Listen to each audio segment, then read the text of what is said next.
এবছরও সেই একই রকম সিচুয়েশন। এখানে কিন্তু মা দুর্গার হাতে কিন্তু কোনো অস্ত্র আমরা দেখছি না। পাখি তার খাঁচায় বন্দি অবস্থা থেকে সে কিন্তু মানে মরার সাথে মৃত অবস্থায়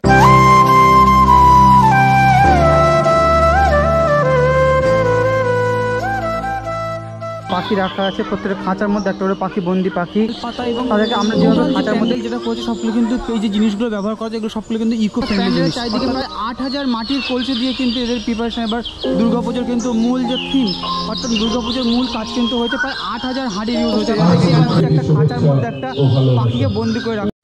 এবার আমরা এসে উপস্থিত হলাম ক্যানিং হাই স্কুল পাড় সার্বজনীন দুর্গা উৎসব। এই দুর্গাপুজোর কিন্তু প্রিপারেশন আপনাদেরকে আমি দেখিয়েছিলাম আমার চ্যানেলের মাধ্যমে। অর্থাৎ এদের এবছর থিম উঠতে মোদের মানা, সেই অর্থাৎ এই পাখিদের নিয়ে কিন্তু এদের সেই প্রিপারেশন।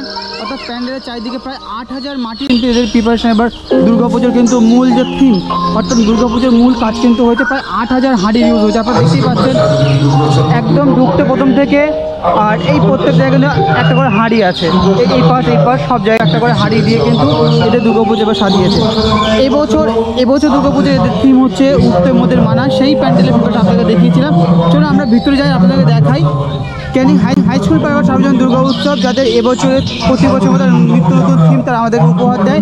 সেই থিমের তুলনা ধরে, অর্থাৎ থিমের সিরিজ ধরে আর কি দুর্গাপুজো 2025 তাদের এবছর থিমের যে চমক, কীরকম চমক হতে চলেছে, তারা আমাদেরকে কীরকম চমক দিতে চলেছে, কীভাবে তারা সেই তাদেরকে থিমকে ফুটে তুলেছে। এবং সবচেয়ে বড় যে কথা হচ্ছে তাদের যে মা দুর্গার যে মূর্তি, অর্থাৎ মা দুর্গার মূর্তি কিন্তু তারা হচ্ছে সুন্দরভাবে সেটাকে হচ্ছে পাখির সঙ্গে তুলনা করেছে মা দুর্গা। এই সামনে যদি আমরা দেখি এখানে একটা সুন্দর স্টেজ আছে, যেখানে হচ্ছে একটা খাঁচার মধ্যে একটা পাখিকে বন্দি করে রাখা হয়েছে। যেহেতু আমরা পাখিদেরকে উঠতে দিই না, তাদেরকে আটকে রাখি বিভিন্ন সিচুয়েশনে, বিভিন্ন খাঁচার মধ্যে বন্দি করি, তাদের মনের যে কষ্ট, সেই কষ্টের কিন্তু একটা বহিঃপ্রকাশ এইখানে হাই স্কুল পাড় যে শিল্পী আছে উনি কিন্তু সেই বহিঃপ্রকাশ কিন্তু ঘটা চলেছেন। তো যদি আমরা দেখি প্রত্যেকটা হাঁড়ি বলুন, প্রত্যেকটা পাখিদের ছোট ছোট ঘর বা খাঁচা আছে। আর সামনের এই সিচুয়েশনে দেখিয়েছে যায় আমরা যে পাখিদেরকে যেভাবে আটকে রাখি, সেই আটকে রাখা যে খাঁচা বা কাঠের যে খাঁচা সেগুলো দিয়ে। এবং তারপরে সব থেকে প্যাথেটিক যে সিচুয়েশান, সব থেকে প্যাথেটিক যেটা, একটা পাখি তার খাঁচায় বন্দি অবস্থা থেকে সে কিন্তু মানে মরার সাথে মৃত অবস্থায় তার যে কষ্ট, সেটা কিন্তু একটা এখানে সাহিত্য যে মূর্তি, পাখির সাহিত্য মৃত মূর্তির সঙ্গে তুলনা করে বহিঃপ্রকাশ ঘটেছে। চলুন ভিতরে যাই, আপনাদেরকে দেখাই যে এই থিমে বহিঃপ্রকাশ কীভাবে ঘটেছে এবং শিল্পী এখানে কীভাবে তার শিল্পায়নকে তুলে ধরেছে।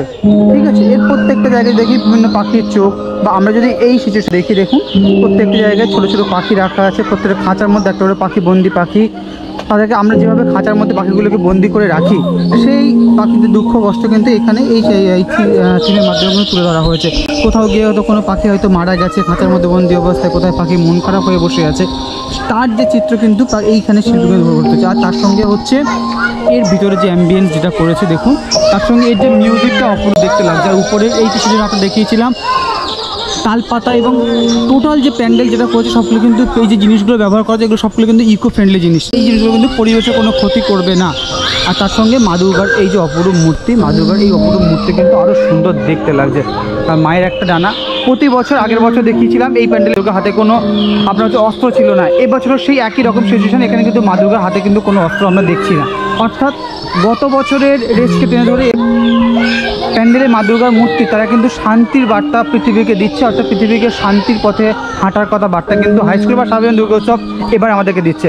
তাদের এবছরের থিম উঠতে মোদের মানার মাধ্যমে। এই যে মা দুর্গার মূর্তি দেখুন, মা দুর্গার একটা ডানা আছে, তার 10 হাত কিন্তু প্রসারিত, অর্থাৎ সুদূর প্রসারিত হাতের মাধ্যমে মা আমাদেরকে বোঝাতে চাইছে যে এই জগৎ সংসারে মায়ের রূপ অপরিসীম এবং তিনি পুরো জগৎটাকে হচ্ছে আঁকড়ে রাখার চেষ্টা করছেন নিজের হাত। এই প্রত্যেক ঠাকুর দেখুন কারোর হাতে কিন্তু কোনো অস্ত্র নেই, অর্থাৎ তারা কিন্তু শান্তির বার্তা কিন্তু সবাইকে দিতে চাইছে।